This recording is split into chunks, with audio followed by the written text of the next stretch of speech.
I started with Pandora actually 14 years ago this month as the first company-employed sales rep. It was a very small team, and my job at the time was to go door to door trying to convince jewelers to sell Pandora. I experienced a lot of rejection. Jewelers were not interested in Pandora, they weren't familiar with the concept, so it required a lot of perseverance, a lot of going back to the same places over and over again. At the same time, I saw opportunity to develop Pandora into a huge brand, so I would write this proposal and update it probably once a month and leave it on our owner's desk for his review. That led to an opportunity to become the national sales manager and implement all of those points that were listed in my monthly proposal. The Pandora brand started to grow. Jewelers started to become more interested as they saw Pandora increasing their traffic. Consumers who would come in before maybe once a year would come in once a month because they wanted to fill their bracelets.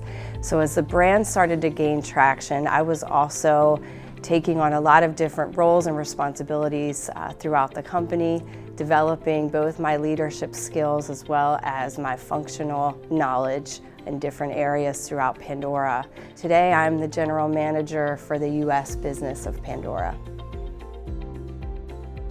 One of the biggest that sticks out in my mind was about 7 years ago. I was serving as the director of wholesale, and we had a new position that was being added to the company, which was vice president of sales. I was really surprised when an outside candidate was chosen for that role. I was so disappointed. I went home that evening and really thought about what my next move was going to be. And I had to come to this realization that there was a reason that this person and not me was chosen for this role. There was something that he knew that I didn't. There was some experience that he had that really outweighed my years of experience at Pandora. So I made a decision at that moment that I would learn everything I could from him. And it really paid off. 2 years later, I was actually promoted into that vice president of sales role.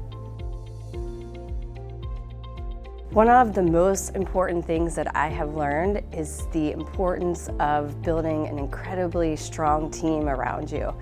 Don't be afraid to bring people on that may know more than you. You have to have confidence in your own leadership ability, that you can not only lead that strong team, but know that they will help in your own career development, your own leadership development, and it will be incredibly rewarding as you watch their careers blossom as well.